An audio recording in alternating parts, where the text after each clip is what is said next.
What's up, everybody? This is Drew from Section 116 on ArgosEndzone.com. Time for Week 9 action as the Argos host the Edmonton Eskimos during the X. Let's all go to the X, oh baby. So, as always, on the YouTube channel, press the Show More button to jump to the chapter you want to see. We'll get things rolling with a look back at what happened last week.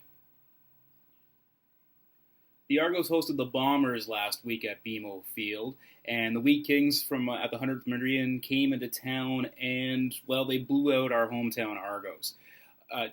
Logan Kilgore, first home start there, probably felt like he was locked in the trunk of a car as he threw 5 interceptions in that starting debut. A lot of high hopes in this game, the returning Deontay Spencer, and the Argos were kind of rolling there. And what it kind of came down to was Winnipeg made the plays that the Argos just didn't, if you know what I mean. The Argos were 2 or 3 of those long pass completions away from turning things around, but instead it was turnovers. Winnipeg had outstanding defensive presence and had great balance on offense. I mean, quite frankly, that was a nautical disaster for us hometown fans. It was messy. Glad it's in the rearview mirror because, oh boy. 1-3 home start of the new building. Us Argos fans are so hard done by. So the Argos host the defending Grey Cup champion Edmonton Eskimos, as the Thugs come from out west to the greasy jungle we know as Toronto, looking for a place to happen. Hopefully the Double Blues ready to meet them head on. Now, of course, when you're talking about the defending champs, you start with quarterback Mike Riley. Guy's tough as nails. He always shows a lot of courage in the pocket.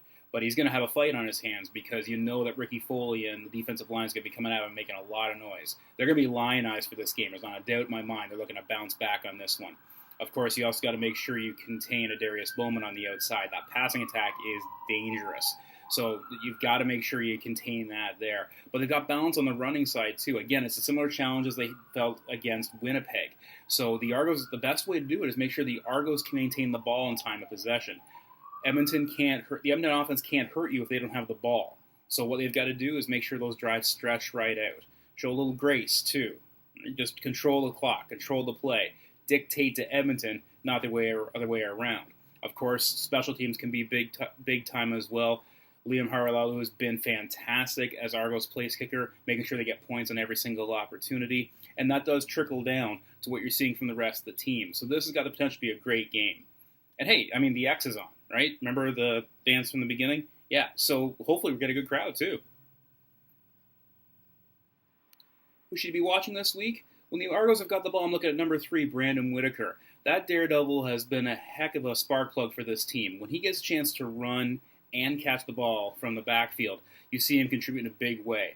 He's great for those yards after catch, yards after contact. So whether running or receiving a pass, there's always a long time running when Brandon Whitaker gets his hands on the ball.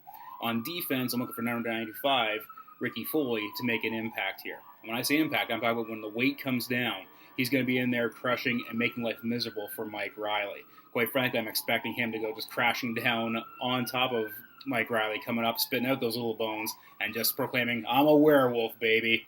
So, when the Argos got the ball on offense, I'm looking at number 3, Brandon Whitaker. On defense, number 95, Ricky Foley. You know you never have to twist my arm for a prediction every week. And I was completely into coming up with something for you this week. But I gotta admit, I was on the verge of going with what the numbers say. Except that it's going to be such a tight battle. It's pretty close to a 26-26 draw when we do the math, plus or minus some carryovers here. Based on what we've seen in the last couple weeks, I think both teams are going to struggle getting points on the board. Expecting a low-scoring game. You seat it down. So I'm thinking the Argos coming out on top of this one, 21-17. There it is. The last of the unplucked gems, folks. That'll wrap things up for Week 9. Hope you had some fun. As always, like, comment, share. Let us know what you like, and we'll keep bringing it to you. Feel free to follow us on our social media platforms. We're on Twitter, we're on Facebook, we're on YouTube. Any suggestions, let us know. Maybe we'll add a couple more. So we got a 4 o'clock kickoff. For those of you that are not aware, the Canadian National Exhibition, CNE, is going on this week. You have free admission to the CNE with your ticket. So now you're talking about a full day's worth of events. Not to mention it's a 4 o'clock kickoff. So you can get there around noon, check out some of the food emporiums, go to the game. Afterward, go do the midway, win your girl some prizes, get up on the Ferris. You can see where, it's a full day thing. You see where I'm going with this, right? All right. So again, she's a 4 o'clock kickoff, so we'll be ready to blow at high dough there at 4 o'clock. Come on down and join our All-Canadian Surf Club as we're going to make some noise here for our Argos. Oh, before you put on that 50 mission cap and head out the door, remember that Kate Burness from TSN Sports Center will be down in Variety Village, and she's going to be giving out tickets to the game. So go find her and tell her I said hi last week, because clearly she didn't know. But again, until that time, this is Drew from Section 116, ArgosEndzone.com, saying thank you, Gordon Downey, and we ride the rail, we ride the